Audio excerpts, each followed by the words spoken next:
चलो ओके बच्चों, चलो बच्चों अब हम लास्ट पार्ट देखेंगे इसके अंदर। आपके मॉड्यूल के अंदर ये पार्ट बी है और हमारे हिसाब से पार्ट 4 आता है ये। तो unit 4 Keynesian theory of income determination. तो बच्चों हम लोगों ने सब कुछ सीख लिया नेशनल इनकम के बारे में। नेशनल इनकम क्या होता है, नेशनल इनकम एग्रीगेट्स क्या होता है, बहुत छोटा सा टॉपिक है। अब आपको अंदाजा आ रहा होगा कि अगर मैं इसको रिवाइज करवाने चाहूँ तो 2 घंटे में पूरा टॉपिक आराम से रिवाइज हो जाएगा, और ये जो किनीशियन थ्योरी है ये 15 मिनट में रिवाइज हो जाता है।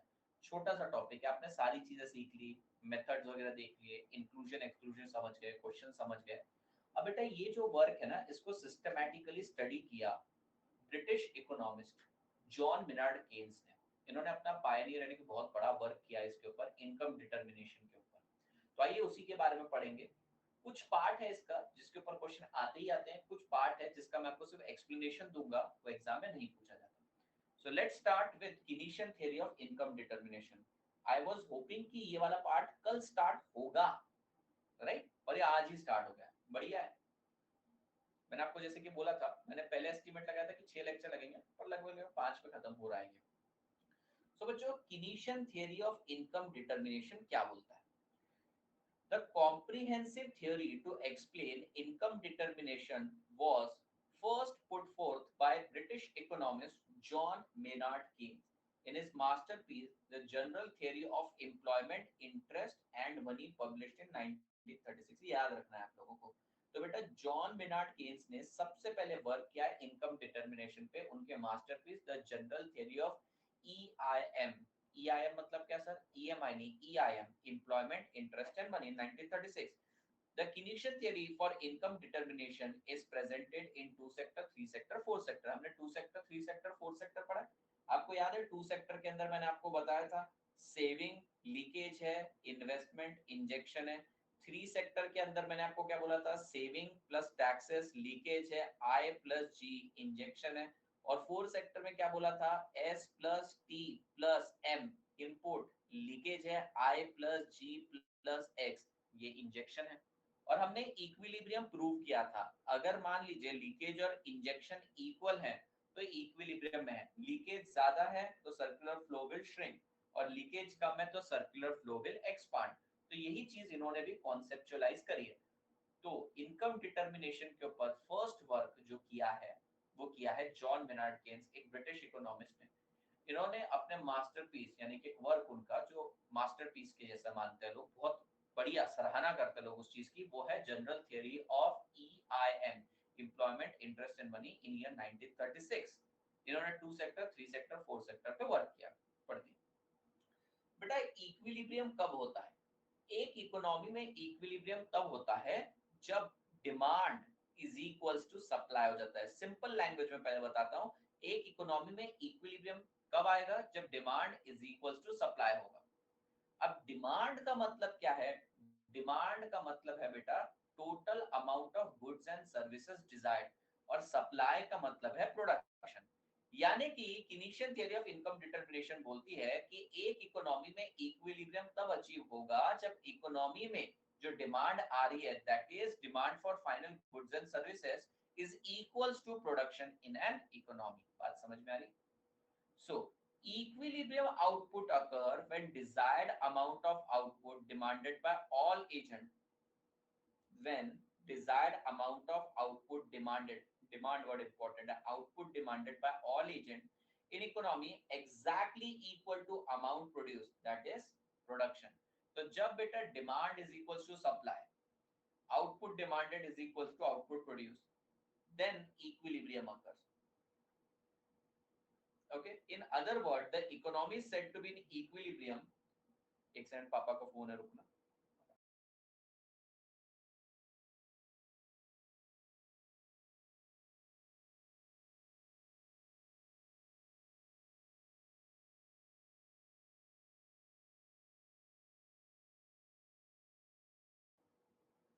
ओके, तो बेटा in other word an economy is said to be in equilibrium when production plan is equals to expenditure plan। जितना प्रोडक्शन हो रहा है उतना ही लोग एक्सपेंडिचर करना चाह रहे हैं। अब इसे सिंपल लैंग्वेज में लिखेंगे क्योंकि इसके ऊपर क्वेश्चन बनता है, आपसे पूछा जाता है कि भैया income determination theory given by John Maynard Keynes उसके अंदर इक्विलिब्रियम का मतलब क्या होता है? So equilibrium is said to occur when desired amount of output demanded by all agents in economy is equal to the production plan. In short, where the demand meets the supply, where demand is equals to supply. समझ रहे हो? तो यहाँ पर उन्होंने demand word की जगह क्या वर्ड यूज किया बेटा? Desired amount of output demanded. वही डिमांड, आप डिमांड वर्ड भी यूज कर सकते हो। Where the demand in economy becomes equals to supply or equals to production in an economy, the equilibrium is set to occur. बात समझ में? ये पहला क्वेश्चन हुआ। क्या आपको ये समझ में आया? एक इकोनॉमी इक्विलिब्रियम में कब आती है? ये पहले इक्विलिब्रियम की बात कर रहे हैं, प्रोडक्शन की तो बात ही नहीं कर रहे हैं, सिर्फ डिमांड की बात नहीं कर रहे, पूरे इकोनॉमी में इक्विलिब्रियम की बात कर रहे हैं। नेशनल इनकम की तो अब तक चर्चा ही नहीं हुई है, नेशनल इनकम की तो चर्चा ही नहीं हुई है। ये बोल रहे हैं एक इकोनॉमी पूरी इक्विलिब्रियम में कब आती है? जब इकोनॉमी में जो डिमांड है वो सप्लाई के बराबर हो जाती है।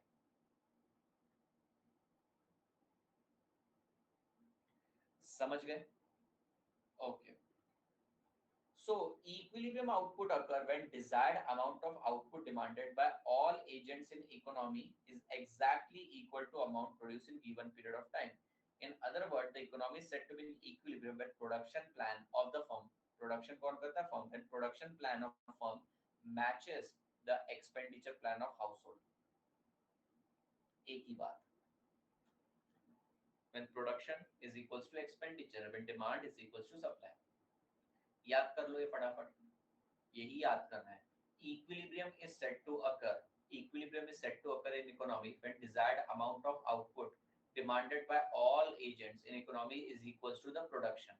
In other words, when firms production plan matches households expenditure plan. ठीक है, अब इसमें कुछ कीवर्ड्स आएंगे जो क्वेश्चंस में आपको पूछे जाते हैं। आपसे पूछा जाता है guys, what do you mean by consumption function? बच्चों आपसे पूछते हैं कंजम्पशन फंक्शन का मतलब क्या होता है? तो सबसे पहले तो फंक्शन क्या होता है इससे रिकॉल करते हैं। बेटा फंक्शन का मतलब होता है relation. So what do you mean by consumption function? Consumption function is nothing but the relationship between your national income and your consumption expenditure. Basically बोल रहे हैं कंजम्पशन फंक्शन का मतलब क्या होता है, तो हम बोल रहे हैं कंजम्पशन फंक्शन का मतलब होता है आपकी इनकम और आपके खर्चे के बीच का रिश्ता।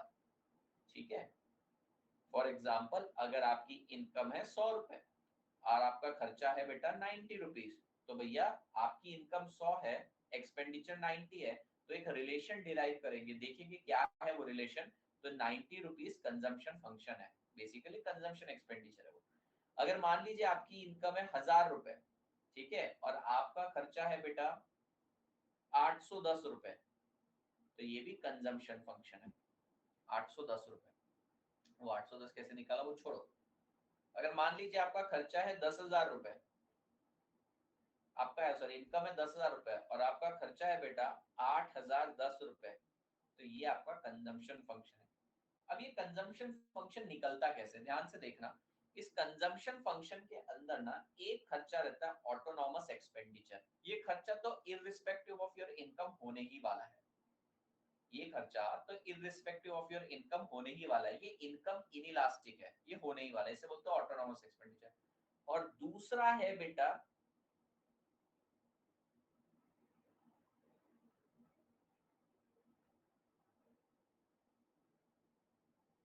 B Y. अब बी का मतलब होता है मार्जिनल प्रोपेंसिटी टू कंज्यूम। मान लीजिए अगर आपकी इनकम 0 भी है तो भी ए अमाउंट का खर्चा होने वाला है। आपको 5 मिनट बाद सब चीजें समझ में आ जाएगी। ए अमाउंट का खर्चा होने वाला है। फॉर एग्जाम्पल अभी आपकी इनकम 0 है पर आपका रहने खाने का खर्चा, एजुकेशन का खर्चा, ये सारा खर्चा 5,000 रुपए तो आ ही रहा है। ठीक है, और आपकी बी का मतलब 70% ले लेता है कि भैया आपकी इनकम का 70% खर्च करते हैं, और वाई का मतलब है यहाँ पे इनकम। तो कल करके आपकी 0 इनकम भी रही ना तो आप कितना खर्चा करोगे? 5,000 तो खर्चा करोगे ही करोगे, और अपनी इनकम का अतिरिक्त 70%, तो टोटल खर्चा हो जाएगा 5,000। कल करके आपकी इनकम बेटा 10,000 रुपए हो गई तो आप कितना खर्चा करोगे? सर 5,000 तो करेंगे ही करेंगे, और 70% ऑफ 10,000 यानी सर 12,000 रुपए खर्च करेंगे। सर कल करके हमारी इनकम 1 लाख रुपए हो गई तो भैया 5,000 तो ऑटोनॉमस एक्सपेंडिचर करोगे ही करोगे, प्लस 70% ऑफ 1 लाख, टोटल खर्चा 75,000 आप करोगे ही करोगे। क्या आपको ये बात समझ में? सो बेटा यहाँ पर देखिए ये है consumption function. Consumption function is the relationship between your consumption expenditure and your national income. तो रिश्ता नेशनल इनकम और कंजम्पशन के बीच का, इनकम और कंजम्पशन के बीच का रिश्ता इस कंजम्पशन फंक्शन। अच्छा जरा ध्यान से देखिएगा, यहाँ पर आपने कमाए कितने बेटा? 1 लाख सर, कमाए 1 लाख और खर्चा कितना किया? 75,000। तो 25,000 क्या हो गई? सेविंग्स हो गई। सेविंग होगी, सेविंग फंक्शन। 70% टोटल इनकम से मल्टीप्लाई करते हैं, इनकम लेस 5,000 टोटल इनकम, वो इनकम है, दैट इज योर इनकम। उसका 5,000 से कोई लेन देन नहीं, 5,000 का तो किसी चीज के साथ कोई लेन देन नहीं। आपकी इनकम 0 होने के बावजूद आप 5,000 खर्च करें। अच्छा आपकी इनकम थी बेटा 1 लाख और आपने खर्चा कितना किया? 75,000। तो क्या 25,000 सेव हो गया? बस यही है saving function. Income not spent on consumption is saved. The saving function denote the balance after consumption. So what is saving function? Saving function means the relationship between saving and your income. What is consumption function? Consumption function is the relationship between your consumption expenditure and your income. Simple as that. Sir पहले वाले case में बताइए क्या हो रहा है? पहले वाले केस में बेटा आपका 5,000 हो रहा है कंजम्पशन और आपकी बेटा 0 थी इनकम, 5,000 का खर्चा, 5,000 की डिस सेविंग हो रही है, डिस सेविंग। दूसरे वाले केस में देखिए बेटा 10,000 रुपए आपकी इनकम है, 12,000 रुपए आपका कंजम्पशन है और 2,000 रुपए की डिस सेविंग हो रही है, डिस सेविंग। तीसरे वाले केस में 1 लाख की इनकम, 75,000 खर्चा, 25,000 की सेविंग्स हो रही है। मैं एक बार रिपीट करता हूं, ध्यान से सुनिएगा। देखो क्वेश्चन जो बनते हैं ना वो यहां से लेकर तो सिर्फ यहां तक बनते हैं और इसके आगे का पार्ट प्रैक्टिकल पार्ट है, प्योरली प्रैक्टिकल पार्ट है। कहां तक? यहाँ फिर थोड़ा सा थियरी आ जाएगा, ये थियरी।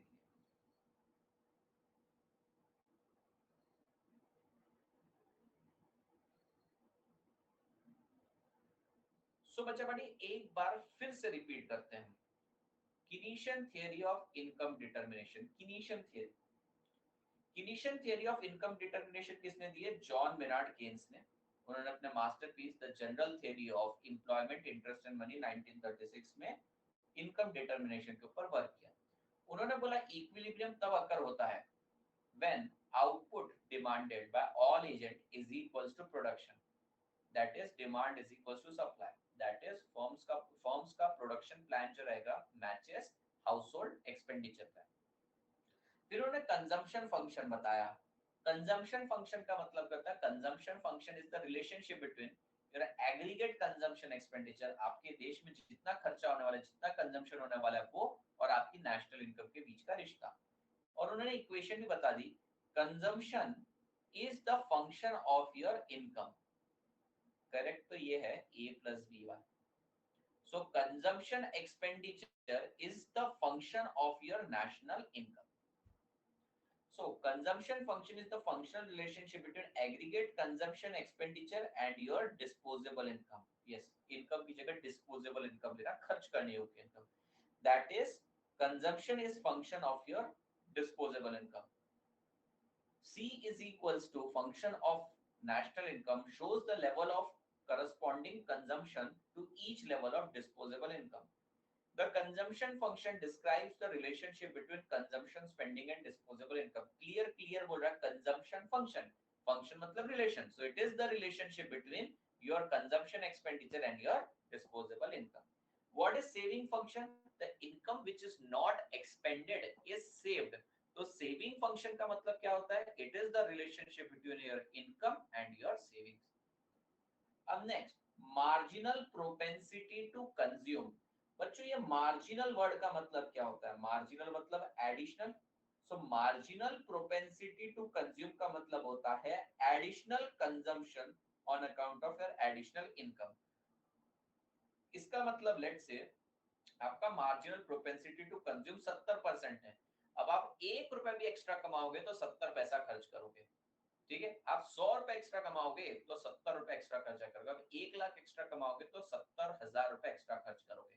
तो मैंने जो इक्वेशन बनाई थी C is equal to A plus B Y, ये B का मतलब होता है मार्जिनल प्रोपेंसिटी टू कंज्यूम, यानी additional consumption on additional income.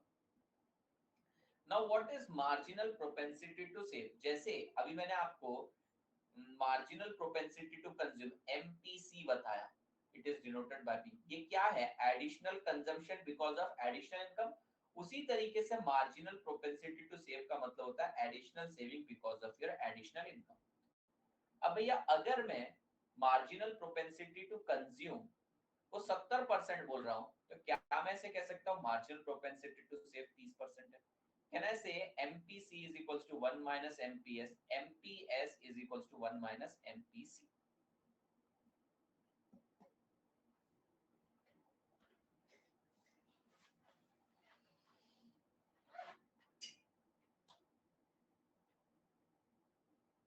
नहीं, MPS plus MPC is equals to total income नहीं होता है। 70% plus 30% is not your national income. 70% plus 30% is equals to 100%.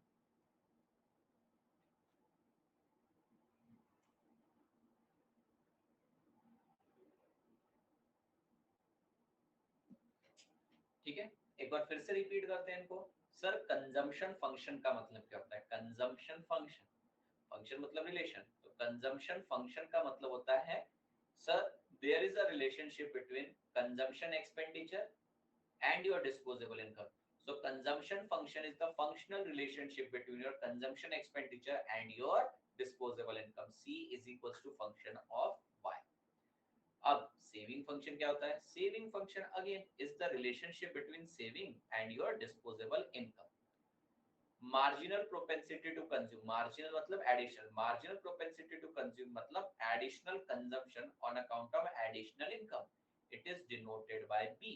Marginal propensity to save, additional saving on account of additional income.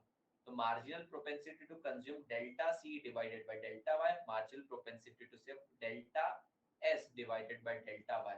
Marginal propensity to consume is denoted by B. So marginal propensity to save is sometimes denoted by 1 minus B because their addition makes up a total of 100.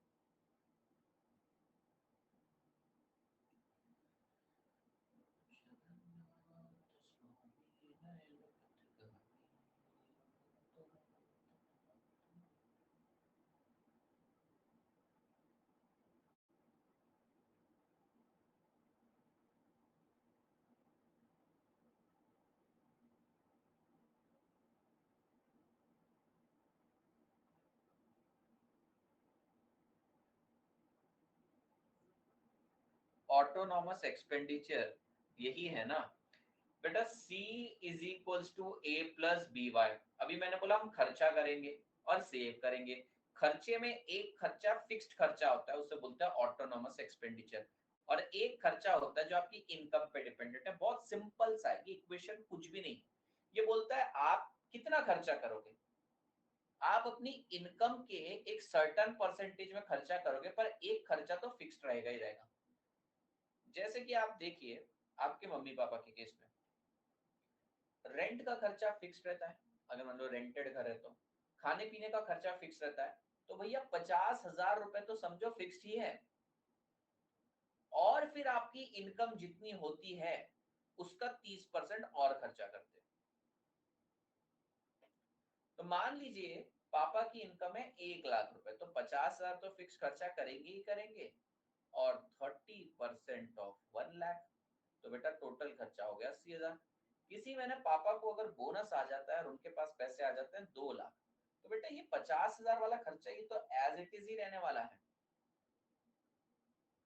लेकिन अब आपकी income का 30% आप खर्च करते हैं, वो 60,000 हो गया, 1,10,000 रुपए बेटा आपका कंजम्पशन हो जाए। तो जो खर्चा फिक्स्ड है this is income inelastic. Income कम ज्यादा हो इसको फर्क नहीं पड़ता है, ये खर्चा होके ही रहेगा।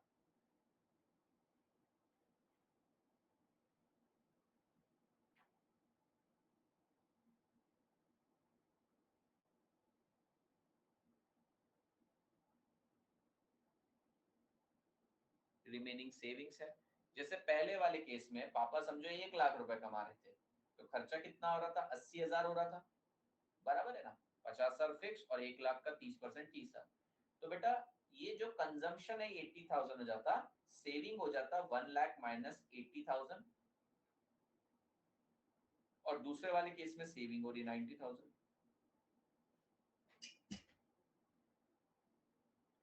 मार्जिनल प्रोपेंसिटी टू कंज्यूम मतलब आपकी इनकम बढ़ने पर आप एडिशनल कितना खर्चा करते हो। अब ये एमपीसी डिपेंड करता है। जैसे मेरे जैसे केस में मेरा घर का खर्चा नहीं नहीं बोलते हुए भी तो 1 लाख रुपए फिक्स्ड ही है। चलो देख ही लेते हैं कितना खर्चा है मेरा फिक्स। 27,000 रुपए रेंट जाता है, 5,000 रुपए बिजली का जाता है, 13,000 स्टाफ के जाते हैं, और कौन सा बड़ा खर्चा? हाँ, एक और 27,000 की ईएमआई जाती है कार की। और कौन सा खर्चा है?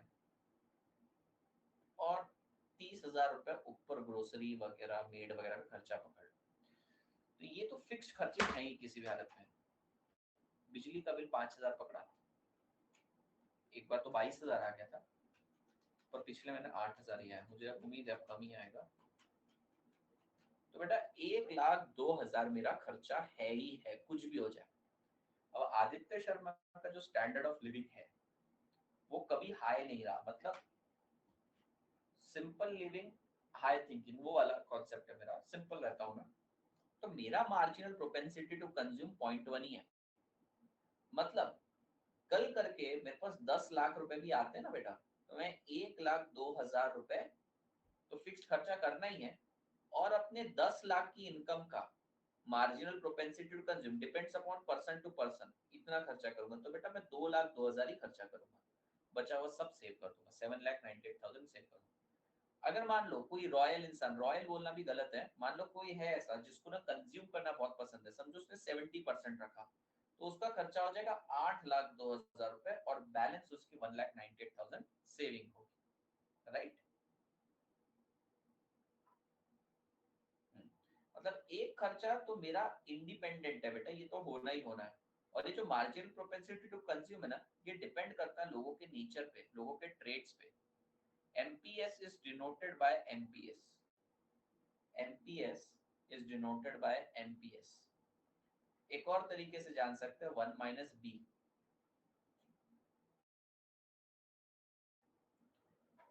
अब वो डिपेंड करता है पर्सन टू पर्सन, और हमें ऑन एन एवरेज पता चल जाता है, हमें ऑन एन एवरेज पता चल ही जाता है। देश के बेसिस पे हमारे पास नेशनल इनकम का डेटा रहता है, हमारे पास लोगों का कंजम्पशन एक्सपेंडिचर रहता है, रिग्रेशन एनालिसिस करते हो आंसर आ जाता है। तो मेरे पास बेटा बैक कैलकुलेशन रहती है सारी, देश की नेशनल इनकम पड़ी है, वाई तो मेरे को पहले से ही पता हुआ है, और बस वाई पता है मुझको, खर्चा पता चल जाता है नेशनल इनकम के डेटा से, और निकाल लेते हैं रिग्रेशन एनालिसिस। लेकिन ये जो है ये पूरे कंट्री लेवल का होता है ना, इंडिविजुअल लेवल का नहीं होता।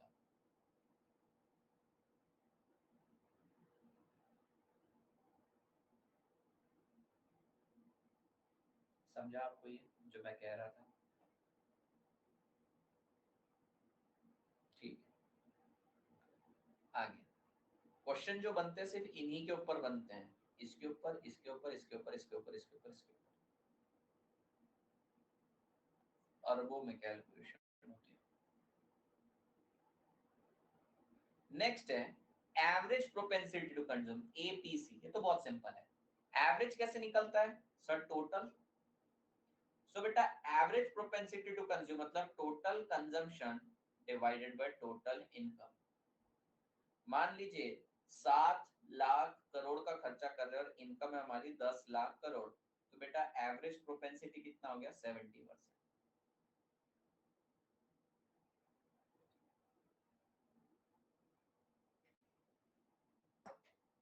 ऐसा पता चल जाता है डेटा, एवरेज की मदद से भी बी निकल जाता है।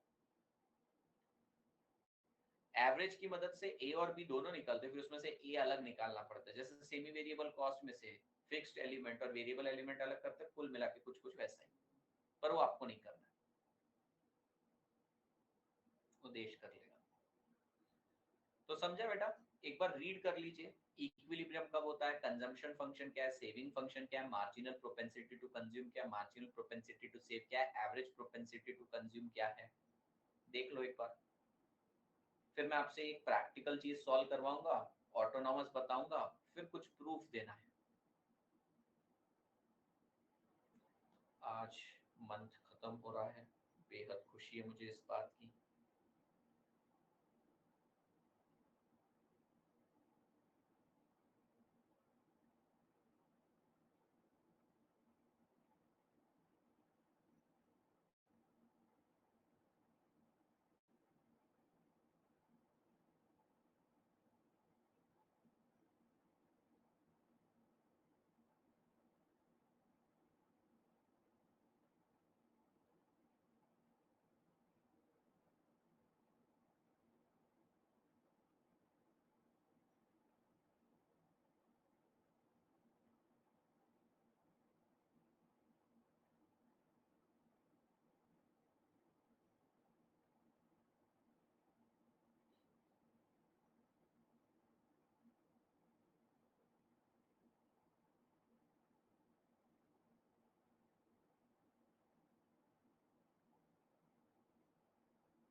आवर्स का क्या रहता है, आवर्स का ये रहता है, हम मंथ के स्टार्टिंग में आवर्स का कैलकुलेशन देते हैं, प्रोजेक्शन देते हैं, ये एग्जैक्टली इतने ही घंटे पढ़ाएंगे विथ 100% एक्यूरेसी देना पड़ता है। अब होता क्या है, आखिरी में पहुंचने तक मैंने फॉर एग्जांपल बोला कि ये वाली जो क्लास चल रही है ये चलाऊंगा मैं टोटल 45 आवर्स। तो क्या हो जाता है, कभी 10 मिनट पहले छोड़ दिया, कभी 15 मिनट पहले छोड़ दिया, वो रीजन से क्या हो जाता है, वो डेफिसिट बढ़ जाता है। डेफिसिट बढ़ जाता है और डेफिसिट बढ़ने के कारण क्या होता है, आखिरी दिन आ जाता है डेल्टा। तो बस वही कंप्लीट करना पड़ता है। प्रॉब्लम ये होती है, प्रोजेक्शंस देने पड़ते हैं। प्रोजेक्शन क्यों दिए जाते हैं, इससे पता चलता है कि प्रोडक्ट कब खत्म होगा, एग्जैक्टली कब टेस्ट सीरीज लॉन्च करनी, तो पूरे एनालिसिस के लिए।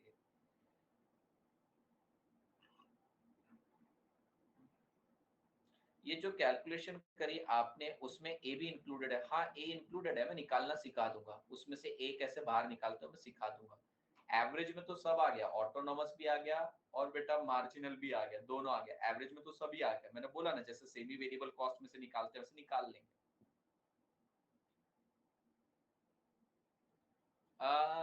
हमारा एक कह सकते हो एक बैंड रहता है 80 आवर्स से लेकर 140 आवर्स के बीच में, इसमें से हमें कोई भी चूज करना पड़ता है और एग्जैक्टली उतने ही अचीव करना पड़ता है। मैं जैसे आपको बोला आज का आधा घंटा बाकी है, तो आधा घंटा हो गया तो डेल्टा जीरो हो जाएगा, गैप जीरो हो जाएगा और वो पूरा मीटअप हो जाएगा।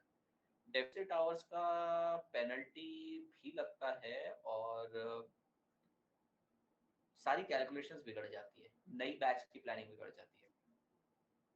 सब क्यों जानना है तुमको, सब क्यों जानना है तुमको, बस इतना जान लो कि सारी चीजें प्री प्लान रहती। तो तुमने आते से मुझसे पूछा था ना कब खत्म होगा, तो यही सवाल मुझसे आ गया है, मेरे को कल ही पूछा गया था कि सर और कितने लेक्चर लगने वाले हैं इस सब्जेक्ट को।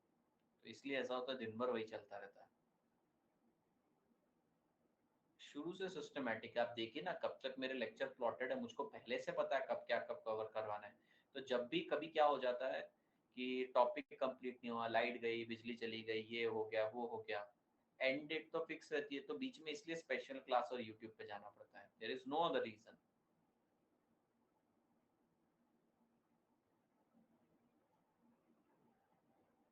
ठीक है, देखो यार बेटा, लाइव क्लास का मॉडल है ना, इसलिए सर्वर पे इतनी डिपेंडेंसी है। अगर तुम रिकॉर्डेड क्लासेस ज्यादा देख रहे हो तो बच्चों को फर्क भी नहीं पड़ता है।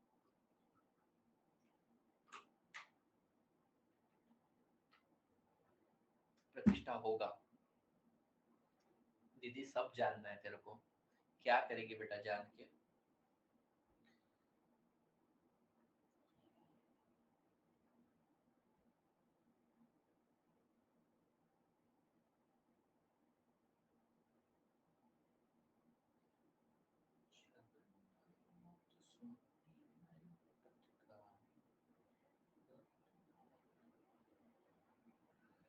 सर आवर्स हो गए, इस महीने मेरे प्लस के 4 घंटे कम हो रहे हैं, तो भूल ही जाओ, और सब तुम्हारे कारण हुआ है। लेट क्लास चालू करनी पड़ रही थी तुम्हारे कारण, 2:30 बजे खत्म हो रही है, 2:30 बजे चालू कर नहीं सकता था, 7-7 मिनट लेट आ रहा था, वो इतना बड़ा डेफिसिट हो गया। हमारी क्या गलती? एक्स्ट्रा 10 मिनट बैठा जाता नहीं तुमसे।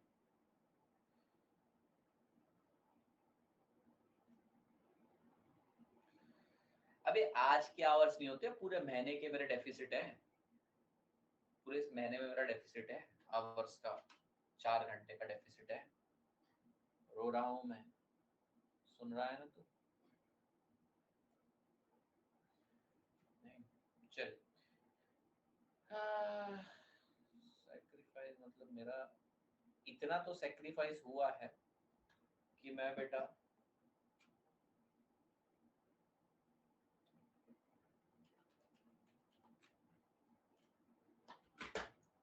इतना तो सैक्रिफाइस हुआ है कि मैं एक एमआई का फोन खरीद लेता, या फिर यहाँ से दुबई चले जाता, वन साइड सिर्फ टिकट। इतना तो नुकसान हुआ ही है, ज्यादा नहीं हुआ, दुबई के टिकट सस्ते होते हैं, दुबई के टिकट बहुत सस्ते होते हैं, इतना मत कैलकुलेट करो।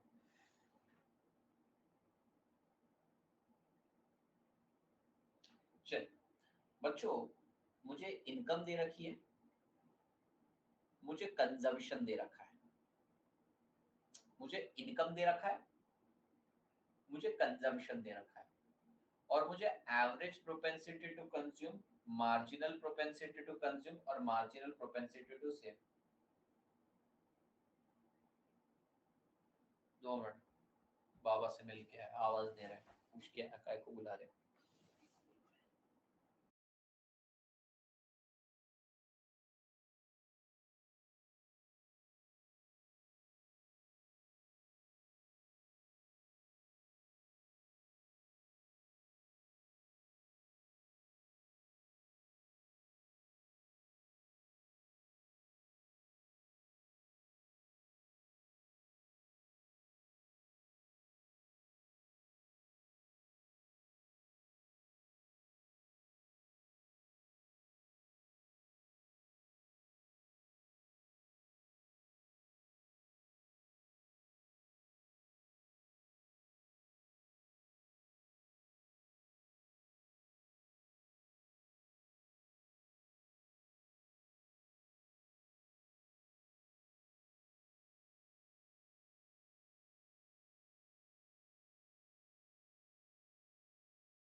ठीक है, चलिए बेटा सॉल्व करते हैं।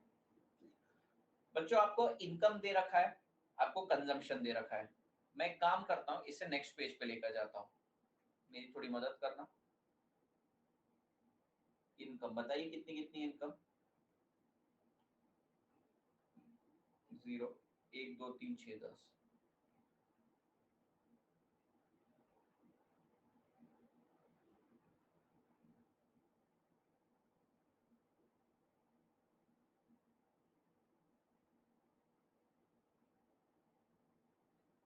कंजम्पशन कितना है? 500, 1250, 2000।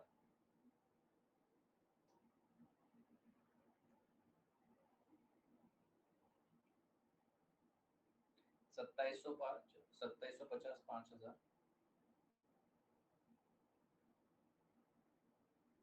8000। ओके, क्या क्या निकालना है हमको sir? Average propensity to consume निकालना है। इसमें क्या टफ है? Total consumption divided by your total income 500 divided by 0। पहला वाला तो इनफाइनाइट है। दूसरा 1250 divided by 1000, average propensity to consume 1.25 यानी 125%। तीसरा 2000 डिवाइडेड बाय 2000, इसका मतलब है 1। 2750 divided by 3000 is equals to 0.92। तीनों लोग अलग आंसर बता रहे। 0.91, then this 5000 divided by 6000, 0.833। 8000 divided by 10,000, 0.8। अब एक चीज नोटिस कर रहे हो, जैसे जैसे आपकी इनकम बढ़ती जाती है आपका एवरेज कंजम्पशन कम होते जाता है, इसका मतलब एवरेज सेविंग बढ़ती जाती है आपकी। अब बात करते हैं marginal propensity to consume. Marginal propensity to consume, marginal propensity to consume का फॉर्मूला क्या है बेटा? Additional consumption on account of your additional income.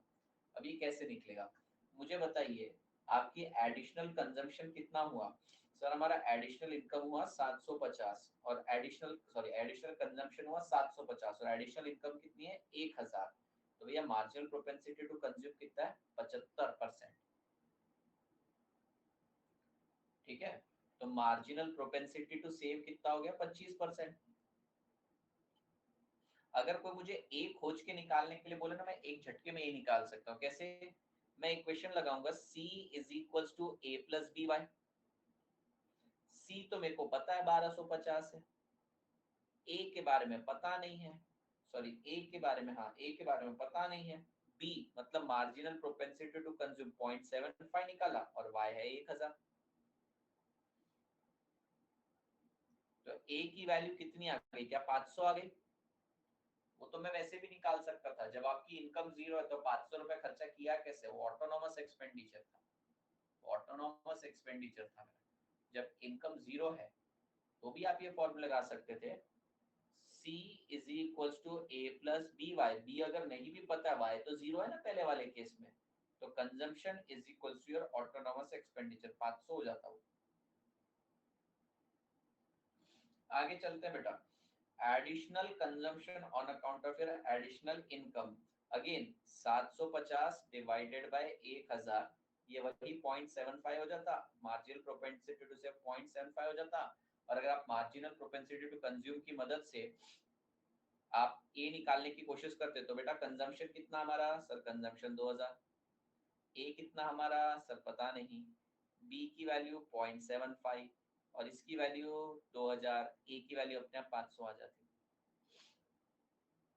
आगे देखिए सर, आगे additional consumption on account of your additional income, कितना आंसर आता बेटा? यहाँ पर भी आंसर 0.75 आता, यहाँ भी 0.25, यहाँ भी से। अच्छा एडिशनल कितना हो रहा है? 2250 डिवाइडेड बाय 2250 है ना, 2250 डिवाइडेड बाय 3000 कितना आ रहा है?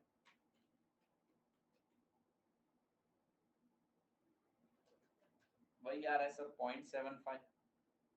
ये आएगा 0.25, ये भी सेम ही आना है। और लास्ट वाले केस में देखिए 3000 डिवाइडेड बाय 4000, वही आ रहा है सेम आंसर। मतलब मेरे पास एवरेज है ना, ये एक अलग चीज है। मैं इसमें से ए भी निकाल सकता हूँ, एमपीसी भी निकाल सकता हूँ। अब आप मुझे बताइए, क्या गवर्नमेंट के पास सी का डेटा आता है? हाँ, सी प्लस आई plus G plus x minus M की मदद से सी का डेटा आ जाता है। वाई का मतलब इनकम, ये भी होता है क्या? इसकी मदद से बी आराम से निकाल सकती है government. Yes, Y is income ना बेटा। यस, नेगेटिव नहीं आता ना सर, ये कभी भी क्या नेगेटिव नहीं आता क्या?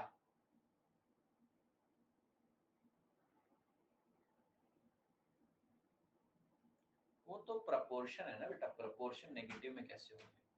Those are percentage, those are proportion, negative नहीं आते, दोज आर रेशियोज।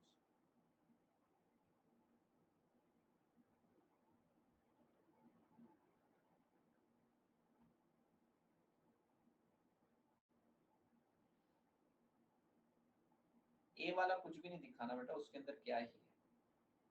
ए वाले में क्या है? तो कोई भी एक लेवल ले ले, मैं बाकी सब मिटा देता हूँ।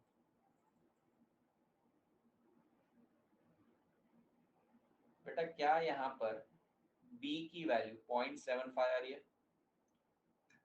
सिंपली इक्वेशन लगाओ, c is equals to a plus B Y. C की वैल्यू कितनी है? 2000। a प्लस b की वैल्यू 0.75 निकाली, और y मतलब your income 2000।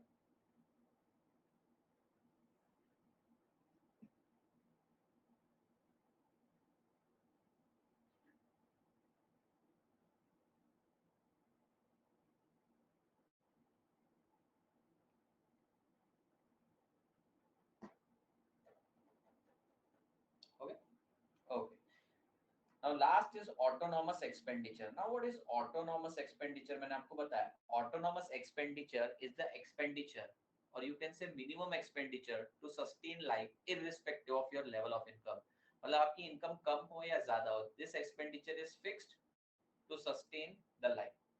So autonomous expenditure is the minimum expenditure to sustain life irrespective of income. Thus it is income inelastic. The expenditure which do not vary with the level of income, they are determined by factor other than income, such as business expectation, economic policy. they are generally made by they are generally made by government in public sector with a view to provide public utility and to make maximum social benefit. कुल मिला के बेटा autonomous expenditure क्या? Autonomous expenditure एक ऐसा expenditure है which is required to be done irrespective of your income. It is income inelastic, उसे income के चेंज होने से कोई फर्क नहीं पड़ता। बेसिकली ये इनकम के ऊपर डिपेंडेंट नहीं है, आपकी लाइफस्टाइल, आपकी habit, social condition, economic condition के ऊपर डिपेंडेंसी है।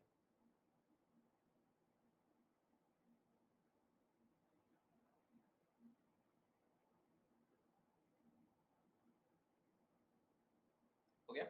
ये आता है question, this question can be asked, this question can be asked.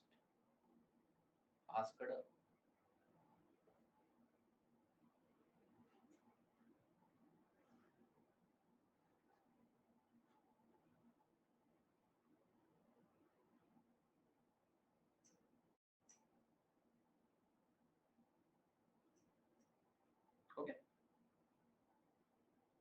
okay.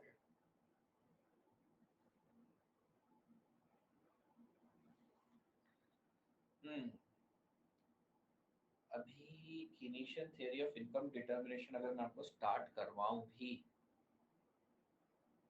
तो भी ये अपने आप में एक पूरा टॉपिक है। इसमें फ्लो लगता है आधे घंटे का। We are left with 18 minutes only. What we can do is, नहीं नहीं ये बाकी है ना, नहीं मैं आपको छोड़ नहीं सकता हूँ आज, मैं आपको छोड़ नहीं सकता आज। मैं रिवाइज करवा देता हूँ जितना मैंने पढ़ा है, ये कल हो जाएगा। ये तो छोटा टॉपिक है, ये कुछ है भी नहीं।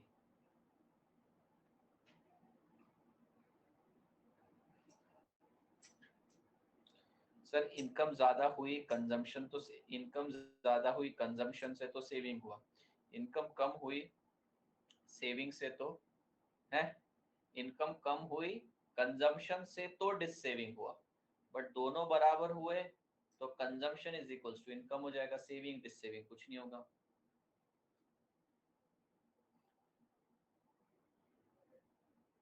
रैपिड फायर कर लो, वही करते हैं रैपिड फायर।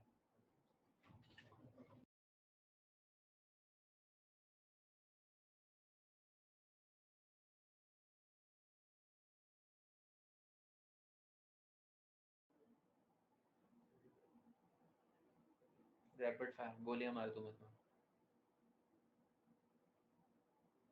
आज का दिन बहुत हेक्टिक रहेगा, ये सेशन, इसके बाद आपका फास्ट ट्रैक, फिर 6 से 6:30 बजे का फिर एक और सेशन, फिर 7:45 to 8:45, फिर और आधे घंटे का सेशन। क्या करें भैया आखिरी दिन ऐसा ही जाता है। कल मजे मारे, कल कुछ भी नहीं किया मैंने।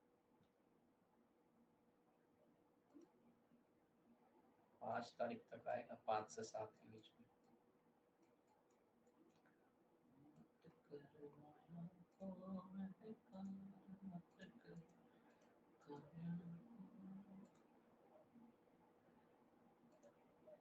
देखो भैया, मैं आपको ना 100 बात की एक बात बताता हूँ। सीए बन के ना आप काम करने के लिए सक्षम हो जाओगे। आपको किसने बोला आपको शांति मिलेगी? शांति तो बेटा तभी मिलती है जब इंसान रेस्ट इन पीस होता है बेटा। पीस तो आपको मरने के बाद ही है, उससे पहले किसी को पीस नहीं है। आप लोग सक्षम हो जाओगे ज्यादा काम करने के लिए। तो स्टॉक मार्केट का बोल दो सर कैसे एनालिसिस करें एफएम यूज करके। बेटा 100 बात की एक बात बोलूंगा, अभी सिर्फ पैसा बचाओ, पैसा डुबाओ मत। और दूसरी बात बोलूंगा, पैसा है ही कहाँ, तो यहाँ पर ही ध्यान दो। कुछ नहीं होता रे, वो दुनिया अलग है स्टॉक मार्केट की, आपको ऐसा लग रहा है कि उसी दुनिया अलग है वो। चलिए एक बार अपन क्विकली रिकैप कर लेते हैं कि हमको क्या क्या पढ़ना पड़ेगा इसके अंदर किनीशियन थ्योरी में थियोरेटिकली। सो बच्चों, Keynesian theory of income determination, the comprehensive theory to explain the determination of income was first put forth by British economist John Maynard Keynes. John Maynard Keynes ने अपने masterpiece the general theory of expenditure income expenditure interest and money publish. Expenditure कहाँ गया? उन्होंने अपना masterpiece दिया the general theory of employment interest and money in year 1936। ये जो study करी गई 2 सेक्टर 3 सेक्टर 4 सेक्टर, मतलब तीनों सेक्टर में करी गई। अब इक्विलिब्रियम क्या होता है? Equilibrium output occur when output demanded by all agents in economy is equals to supply, or you can say equals to production. That is when firm's production plan matches with household's expenditure plan या consumption plan.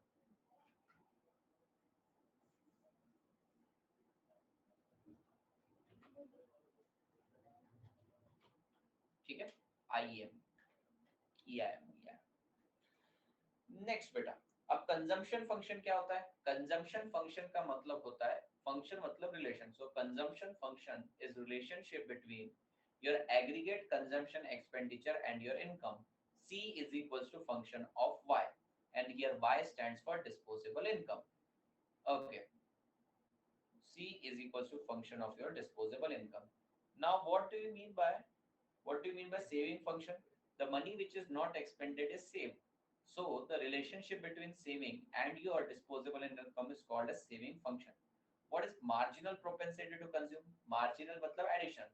तो marginal propensity to consume मतलब additional consumption on account of additional income. ठीक है?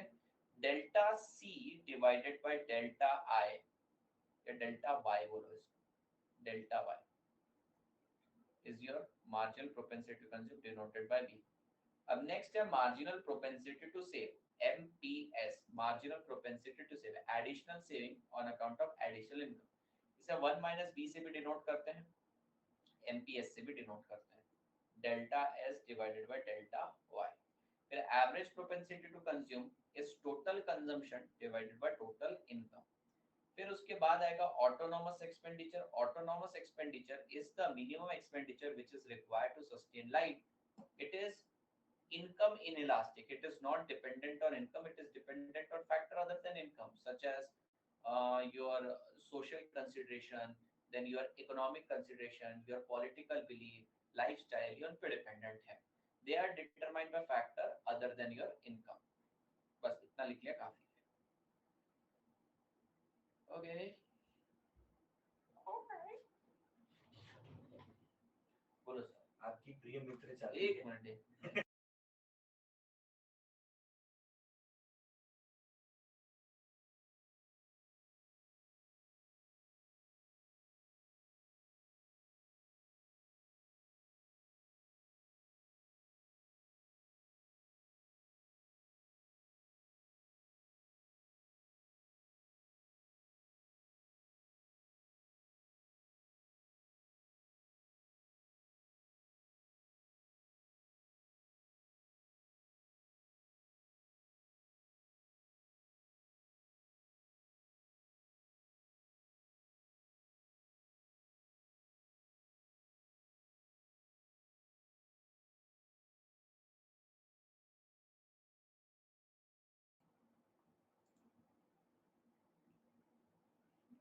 जब सब जागृत हो गए बेटा.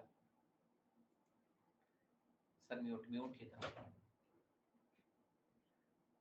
कुछ नहीं, अन अकेडमी के एम्प्लॉइज हमको बोल रहे थे कि ये जो वीडियो आप लेने वाले हो ड्यूअल सेशन यूट्यूब पे, ये आज मत लो, इस पे अच्छे व्यूज आ सकते हैं, आज कोई फायदा नहीं, इसको कल लो.